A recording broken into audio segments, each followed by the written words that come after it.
Well, hello to another episode of Interesting People, Irrelevant Conversations. And I'm excited. So today's guest is my friend Alyssa, who I have known for, oh my gosh, probably 20 years, but she is coming to us from a campsite. So this will be really fun.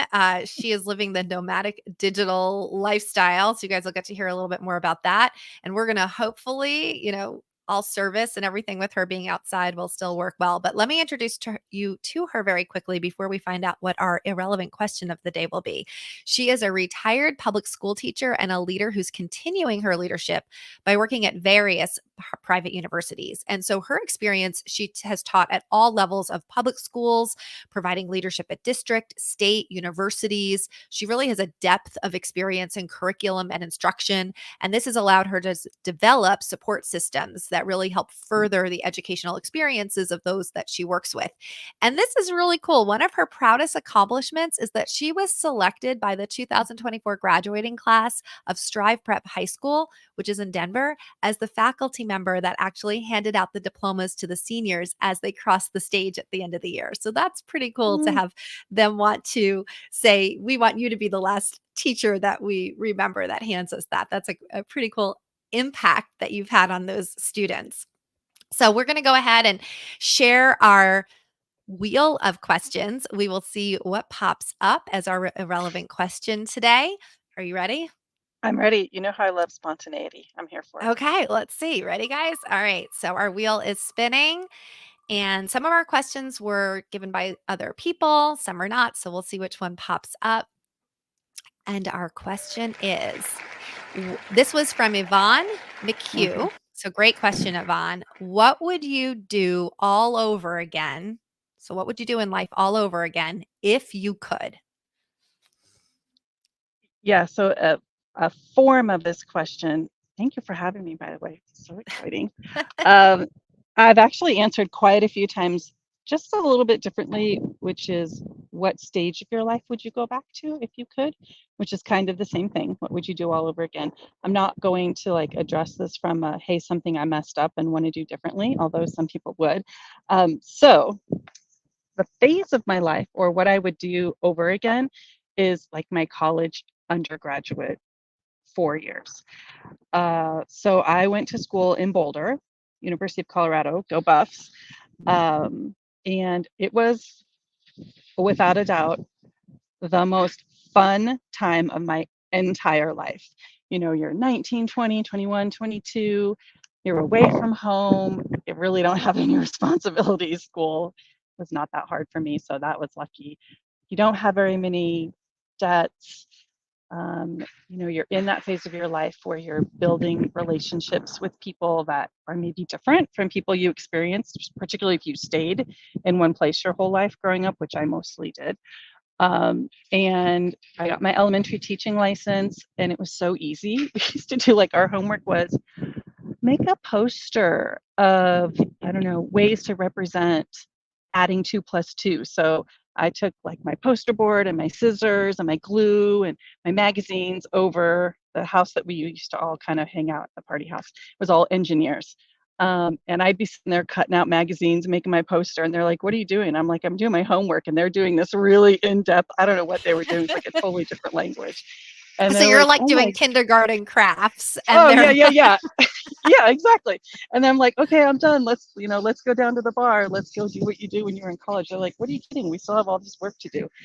And I told them, I said, "You check me in about 20 years because you're going to be making a lot more money than I do," which is true. But it was just so fun going to football games, being in Boulder, having not much responsibility. I'm going to pause because there's a little like truck going behind me. Might make some noise. Sorry, campground life. okay. And so, I mean, I would just go back to that part of my life because it was so fun. I just had a great time. Huh. See, and it's so interesting. I had such a complete different college experience. I hated college and I graduated in 3 years just to get out of there. And so it's so interesting to me, right? Like people always talk about, oh, college was the best time of my life and I loved it. And I loved my degree. I went for a theater degree. I loved my program. I got to study at the National Theater Institute for a semester. I actually loved the classes, which was really funny. When I went to graduate early, I had one of my professors say to me, she's like, "Why are you graduating early? You're like a straight A student." And I said, "Oh, I would stay here for the classes. I loved learning." I said, "I just hate college and I hated the environment, the college life." Like I think I came out of the womb as an adult. I never partied. I was like not into that scene. I wasn't fun. Like I guess you have to be fun to like college, and I was boring and not fun. And so I just never really got into that. And I also didn't like, and maybe it was different because you were in Boulder. So I will say, I'd be curious other people's experience. So if you're listening, I'd love to know, did you love college and hate college? And did you go to a small school or a big school? Because, University of Boulder is huge, right? So I think you're really treated like an adult. Um, where I went to a school that had about 6,000 people. And I mean, we had classes that took attendance, so it was much more, uh, it was a smaller school, which there was some benefit of that. I knew all my professors, I knew them by name, they knew me. But the whole college living in a dorm and the amount of control that the school had on you, I was like this, I'm an adult and I don't want to be treated like a kid. And I didn't like all the rules. And it wasn't that I was a bad kid who wanted to break the rules. I just didn't like the rules. And I remember calling my dad the middle of my junior year and I was like, I want to quit. I hate school. I had come back from the National Theater Institute. I was like, I hate this. I cannot spend another semester here. I can't come in back for another year. I'll just die. Right. And of course, it's so dramatic. I'm going to die. I can't come back another year. And he was like, well, we just spent now, guys, this is like years and years and years ago, right? So he was like, we just spent $75,000 on your 3 years of college or whatever it was. Now that would be like 1 year, right? But he's like, we just spent like $75,000 on your college. And so you're either going to go back for another year or you're going to figure out how to graduate. And so I thought, okay, challenge accepted. And then I graduated at the end of my junior year and I was like, peace out.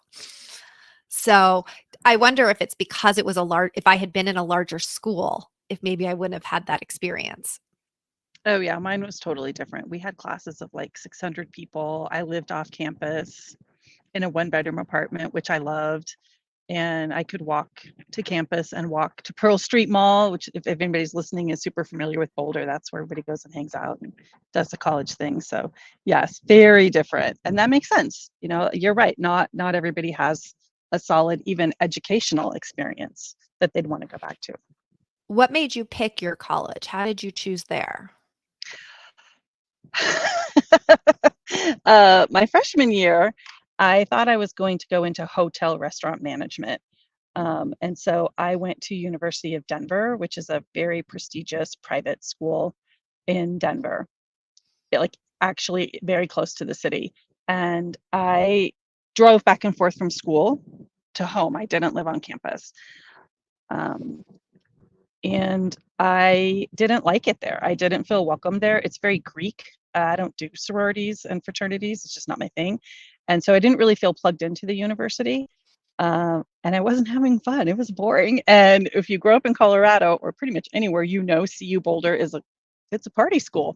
And so I was like, oh, I'll just transfer to Boulder. It'll be fine. I'll figure out what I'm going to do because I did not have a career path when I first transferred there. It was close enough to home, but far enough from home. I didn't have to live on campus because I was already a sophomore when I transferred. So, I mean, it all worked out. But I Oh went my because I was like, gosh. oh, I want to have fun. This is the party school. This is where I'm going. Oh my gosh. So this is so funny because most people would be like the opposite, right? Like, I want to get into the prestigious school. You were like, I'm going to screw this. I'm going to go just have a great time. Well, and I do think, we've had a lot of conversations because, my daughter's starting college next year. That's right. And looking at what some of her friends are taking out in college debt. And she's also a kid who's like, I don't really know what I want to do. Right. And so talking about you're going to spend all this money and you don't really know what you want to do, where at least, well, let me ask you, did you know you wanted to do education? Because at least then, if you're like, okay, I'm going for something like teaching, I know when I graduate, I'm going to be a teacher. Right. That's actually a great question. My mom was a teacher, and so I was not going to be a teacher. I was like, I'm not going to be a teacher because my mom was a teacher and I want to forge my own path and I want to do my own thing. And so, no, I was not going when I originally, obviously, hotel restaurant management. And then when I transferred to Boulder, I didn't really know what I was going to do. I just wasn't going to be a teacher. Okay, so then how That's did you obviously end up not. on that Yeah, yeah. path? No, that's a great question. So I'll just give a little context. I, by trade, and spent most of my time as a special education teacher. And so your podcast listeners will know that most people who are special education teachers either have someone in their family or someone in their circle who had a Yeah. disability or an experience when they were young or something like that that sort of led them down the path to want to be a special education teacher. And that's exactly what happened to me. Um, I was in middle school, and I talked earlier about how school was really easy for me. So I was sort of that problem kid because I was bored, super bored in middle school. And they started this new program where they took like 5 or 6 or 7 kids, you call us typical kids, and they taught us about, they pulled us out of class. It was an elective in your schedule, and they taught us about different disabilities. And then the next semester, we had kids our age at that school who had the same disabilities, and they put us in PE together. It was called PE Plus. And so it was like in the early 80s, and it was sort of the first attempts at what we now call inclusion, where all students are involved in all different experiences, not in separate rooms or separate schools or separate facilities. And I think that just really stuck with me because when I moved to Boulder, I started working at the YMCA supporting kids with disabilities. And it just kind of Huh. stuck. Um, and so then I just decided I'd go into education. It's so interesting. We don't think often that these seemingly insignificant things that happen to us growing up have such impact on where they take us and where our life will go, good or bad, right? Like something can happen to you when you're really young that just so sticks with you that it causes like a wound that you carry the rest of your life, right? And you see adults still dealing with things that happened when they were, 10, 13 years old. But then on the other hand, you can have something like this where you're like, I didn't even realize that was making such a significant difference. I had a guest on talking about she's not a reader, and she talked about her favorite book, and I want to say it was American Psycho, and how I just thought that was so weird. And she had no idea what she wanted to do. Turns out she became a psychotherapist, and I was like, well, that's interesting. Maybe that was like a insight into the fact that you were fascinated by the human mind, right? And so for you, it's maybe being fascinated by uh you know, working with these kids and how that eventually was going to turn into your career path. But I do want to, this is not on your question, but I think this is fun to talk about because so Alyssa and I met each other about 20 years ago, literally randomly at a Staples. And so we've been friends for a very long time. I've seen her daughter grow up. I think your daughter was like 7 when we met or 6 or something. She knew me, I think, before I had Emily. Um, and so now we both don't live in Colorado anymore, but now you are just a nomad. Like sold your house, sold all your stuff and are living around the country. So I know she kind of keeps dancing around. She's actually coming in from a campground. And so I know she's got stuff going on behind her. We're good. We're nothing that we can see on our end. But I think so many people want to do what you're doing, dream about doing what you're doing, or saying, oh, one day I would love to do that, but don't actually ever take that jump. Hmm. So I'd love for you to tell us a little bit more about what made you and your husband say, okay, we're going to do this. And Yeah. was it scary? Like giving up your house and being like, now we have no place to go. Like, and what has Yeah. it been like as you're traveling around the country? Yeah. So, if anybody's watching, you just mentioned it. I kind of keep looking behind me. It's because Lawnmower Guy has posted up behind me. Here's one of the things I'll tell you about living this lifestyle is that someone's either always leaf blowing, power washing, or mowing their lawn, or the grass that's around. And I have the sneaky suspicion he's going to turn his mower on. So Yeah. I know So, we'll and you address say this that. in a campsite. So you're staying in these campsites where there's constantly landscaping Oh, going on. yes.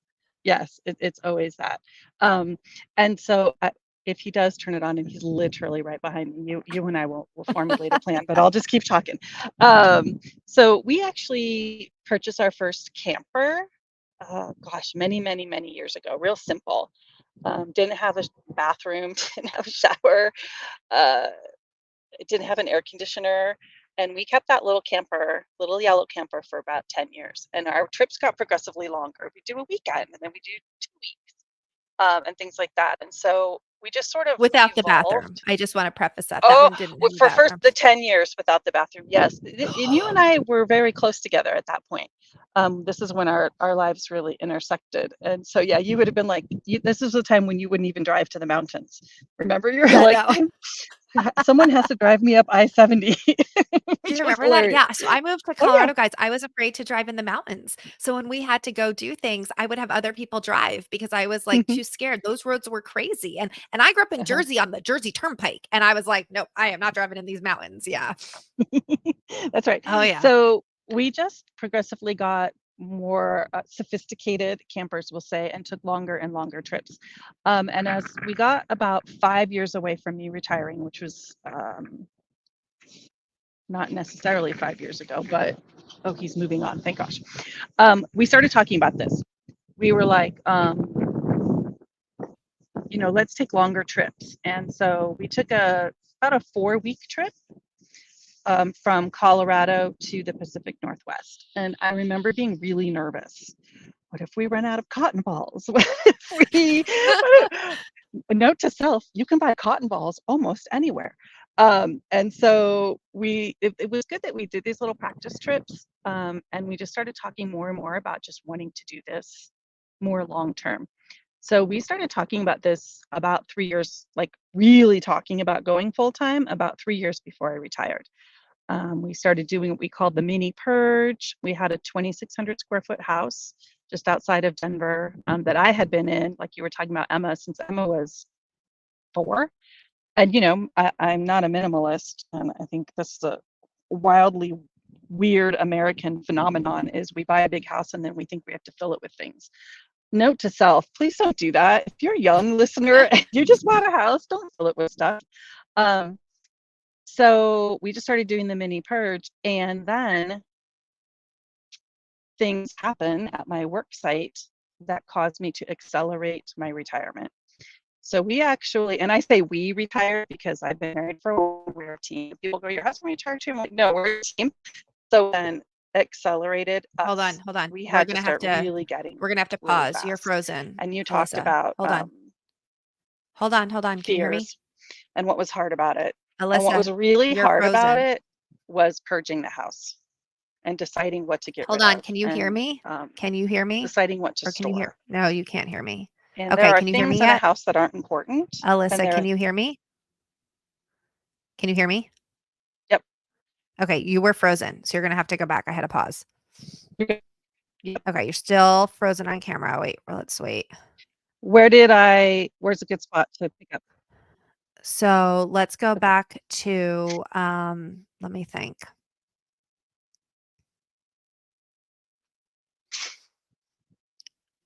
All right, let's wait till you come back in. Okay. I think let's go back to we started with these like a mini purge, and then you were talking about, it was really Hmm. scary with the cotton balls. And then you had just started. Let's go back to something Hmm. happened at your job that made you take an early retirement. But I want to wait until you're back in clear because you're still pixelated. And so what happened Yeah, was I you don't were know why. completely frozen. Your audio was okay. I could hear you. You couldn't hear me because I kept saying, wait, pause, but it didn't seem like you could see me or hear me. Yep. Let me disconnect and reconnect. Now you're okay. Uh, maybe not. Now you're frozen again.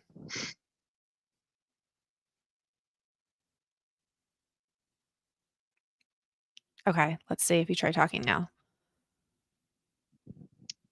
Is it better? I'm on the wrong Now you're internet. okay. You're what? Okay. Now I'm you on seem the okay. Okay. campground So go. Wi-Fi, but Okay. okay. Nope. You're Yep. okay now. Okay. So, okay, Hold on. we'll Let me stick get, with this. can you see me?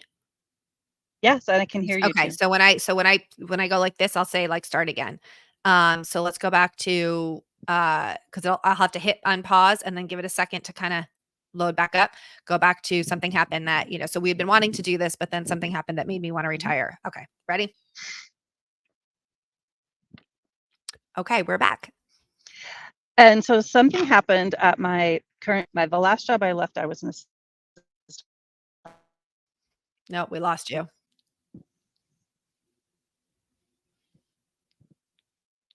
Okay, so we're back. So yeah, sorry, campground Wi-Fi, Wyoming wind.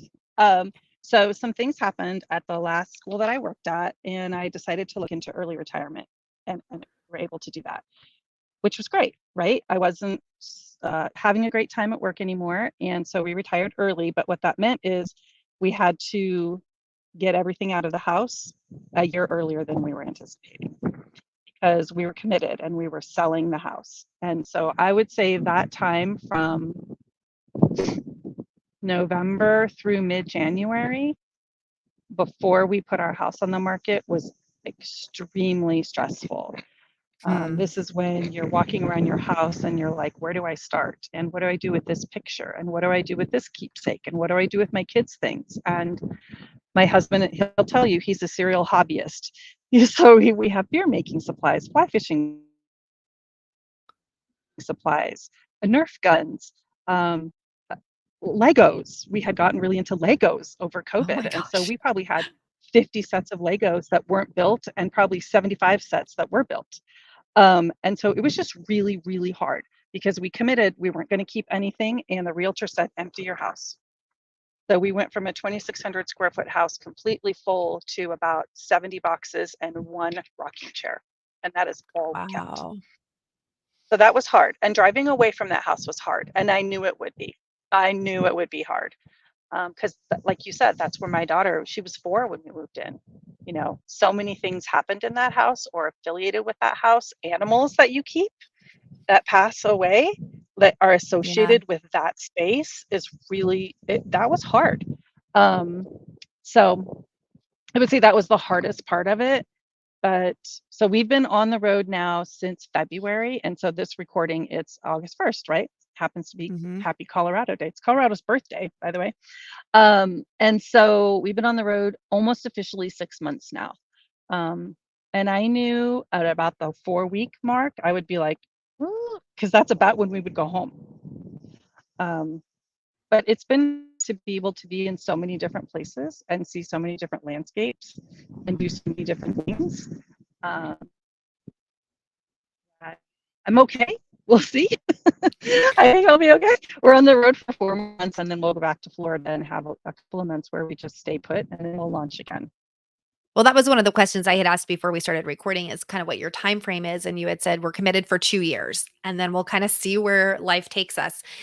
What made you decide to give up the house and not just keep the house and still go and travel? Because you know, hearing how difficult that was, which I think for anybody who's grown up in a house and becomes your family home, that is really it's where you remember those all those big holidays and events and things that happened and I could see why that's challenging to say, "Hey, I'm just gonna walk away from this part of my life." Hmm.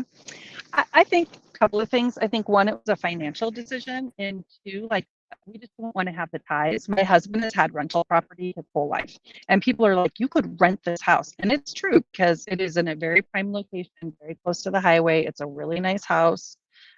Well, it's an accessible house, um, and we just didn't want to have that tie. You know, we Huh. didn't want to have to be like property management. Oh, the renters. Oh, the refrigerator broke. Oh, the whole point of this is to like not have those ties, right? So we went from 2,600 square feet to a 31-foot camper and a 10 by 10 storage shed.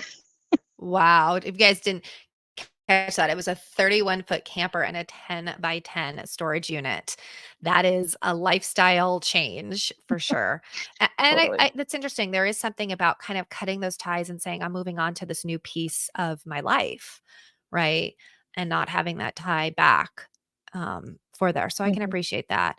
Do you mm-hmm, think there's anything that for somebody who's thinking, I would really love to do this?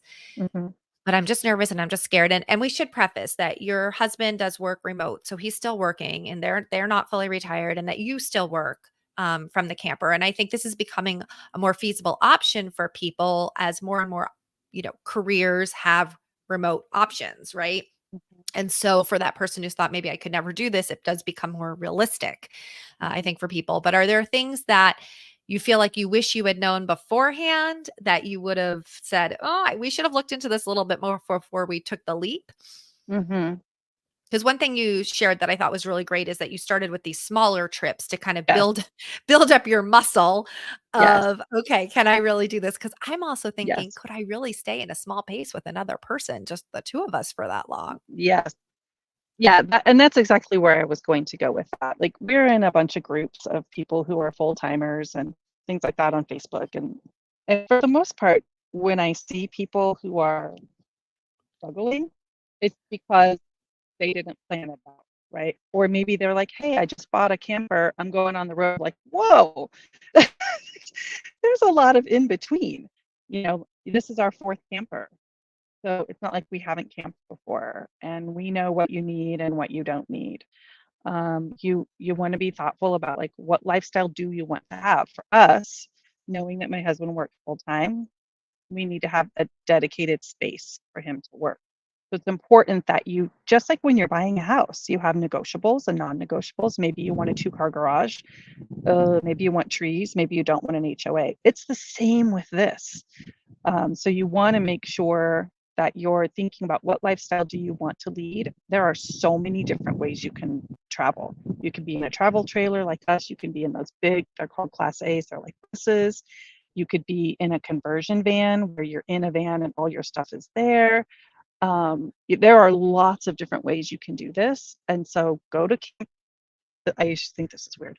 Big cities will have, like, camping expos. Go to the I went camping to expo. one. I went to one. It Walk was an into the RV campers. expo.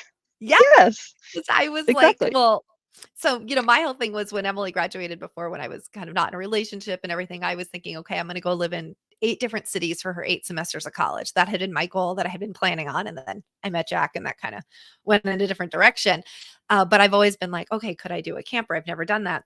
So they actually had a big RV expo here in New Jersey.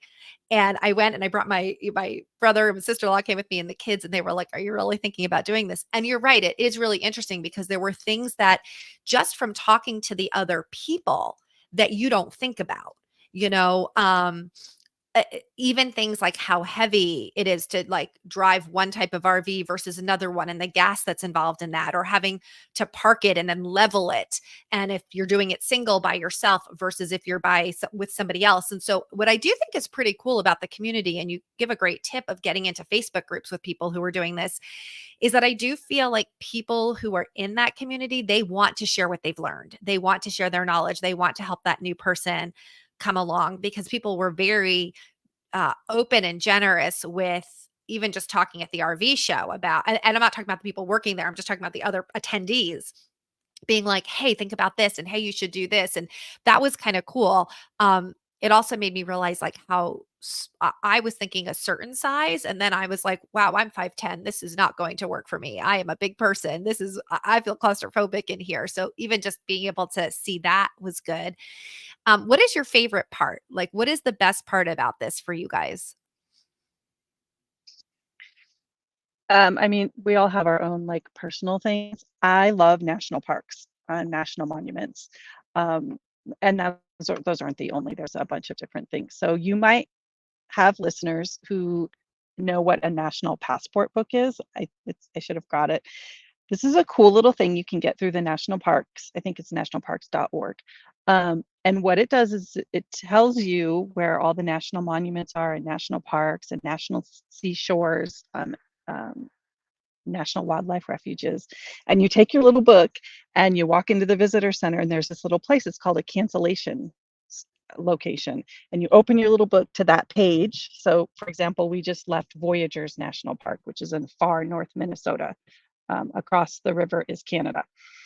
And you open it up to Voyageurs National Park in your book, and you find the little stamp, and it has Voyageurs National Park. It gives you the date, and you put a little stamp in your book, and you get a sticker. And it's so silly, but I get goosebumps talking about it because I've had my national passport book for like 5 years now, and it is full of all these places that we have been to. And that, for me, that's what I'm revolving this around. I know I wanted to go to Voyageurs National Park. we're also going to Acadia National Park, which is way on the other side of the country in Maine. Um, and so I couldn't do those things having a house like tied down to a house. I didn't want that. My husband is really into fly fishing. So wherever we are, we're either in a fly fishing location or somewhere near a national park or a national monument. Um, and it just becomes then like this, like a diary sort of. I don't like to write a lot. It's like a diary of all the places you've been, and we can go through the book and go, oh my God, remember this when we were in Oh. Boston on whatever. And you can actually look at the date. Like a few years ago, we were in Boston and it was July 4th. Awesome, right? This year, every year, the National Park System picks uh, the 100th year anniversary of a particular area being a national monument park, whatever. And it happens to be Boston this year. We're going to be in Boston. So like I'm getting a special stamp because it's for the 100-year anniversary. It's real silly. But you just learn a lot of interesting things in places that you would not know existed if you didn't have this little book saying, hey, this is an important part of American history or unique to this area. Um, and so that, for me, that's what we kind of revolve around. I know it's silly, but that's what I like are my little national park stickers and stamps and that kind of stuff. Well, I think it's also what's kind of great about that is if you're somebody who's like, "Oh, I would like to do this, but I really don't know where I would go. I don't know where I would stay. I don't Mm, even know what's out there." This kind of gives you a little bit of a legit roadmap, like a literal roadmap, or it these are does. the places to go to and stay, which I think gives you almost a itinerary, right, of where to Yep. go, at least as a starting point, which is really Yeah. cool. I've also heard there's a website where it's like kind of like Airbnb, but it's for RV, where it's people who have farmland or they have, like a vineyard or something, and you can Yes. just pay to park your RV there, which I thought was kind of wild. Yes, I know this. It's called Harvest Host. Oh, that's And right. we've That's what I've heard of it. we've been Harvest Host members for about 4 years. And it is great. You pay a yearly fee. And so we were supposed to do a Harvest Host location last week in North Dakota, but it was 95 degrees. And most of these locations don't have electric to plug your rig into. And when you Okay. don't have that, you usually can't run your air conditioner unless you have a special configuration.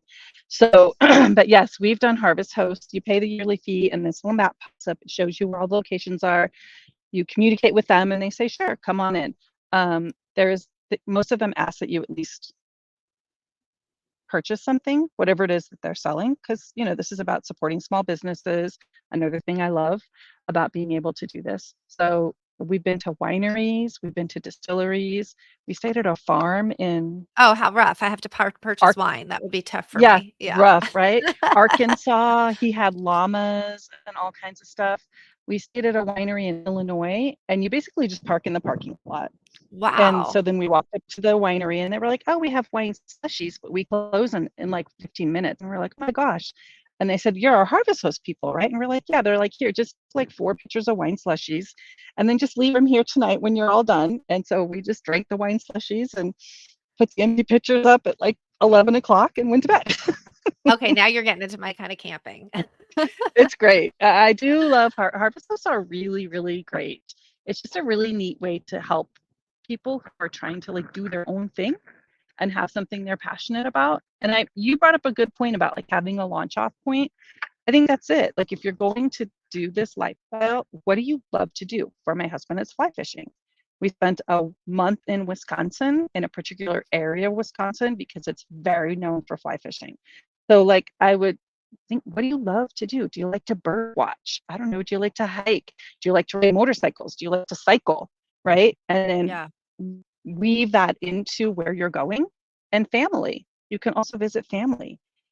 People who have land in about 4 weeks, we're going to actually stay at a friend's house called boondocking. When you don't have any hookups, you can't plug in your electric, you can't plug in your water, nothing. You're just, you drive your camper into somebody's driveway or front yard and you live in their house for a week or however long they want you to live. Um, so I mean, there's just a lot of great benefits to being able to be where we want to be when we want to be there. So, and I think what's really great about this is that often in life we're afraid to make changes because of the unknown and what's going to happen. And I think as humans, that's just a very natural, there's very few people I think who are really wired for the adventure. And we look at those people and we're inspired by them, really. Most people, they crave comfort, they crave familiarity, they crave like security, Mm, safety.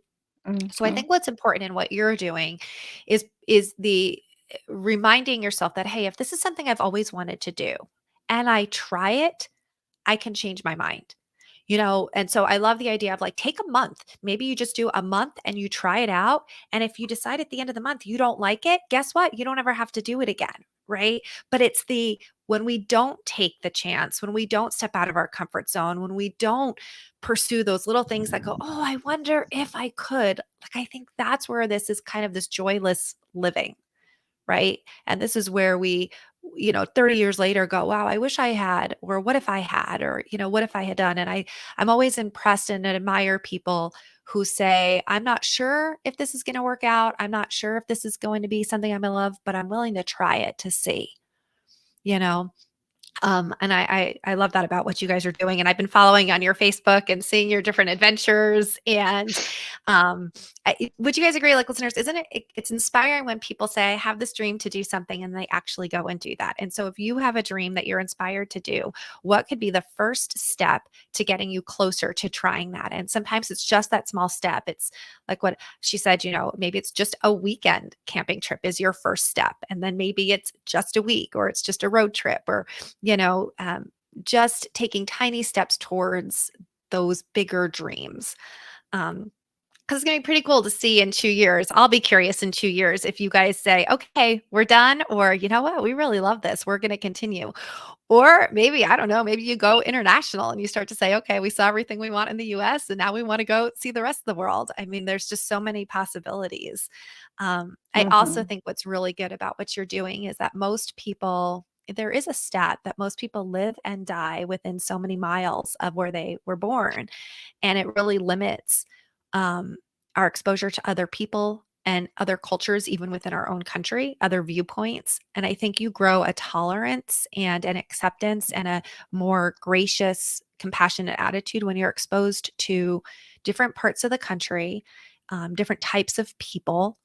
That your way is not always the right way. I saw a very interesting video. It was a guy, he was a European, and he was talking about how Europeans are so judgmental about Americans that we are not, quote, traveled, right? And he said, I think this is because Europeans do not understand how big America is. He said, in my country, yes, I've been to, 7 countries because they're all within, 7 hours of me, right? He said there are states that you could drive 7 hours and you're still in the same state. He's like, so America's really like 50 countries.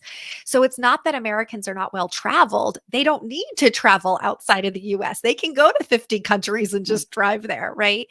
And so I don't think we embrace that enough as Americans, that different states are very different mhm. cultures and getting to see that. And I saw that, and you could appreciate this when I moved from New Jersey to Colorado, which doesn't seem like a big deal, but boy, was I a fish out of water, right?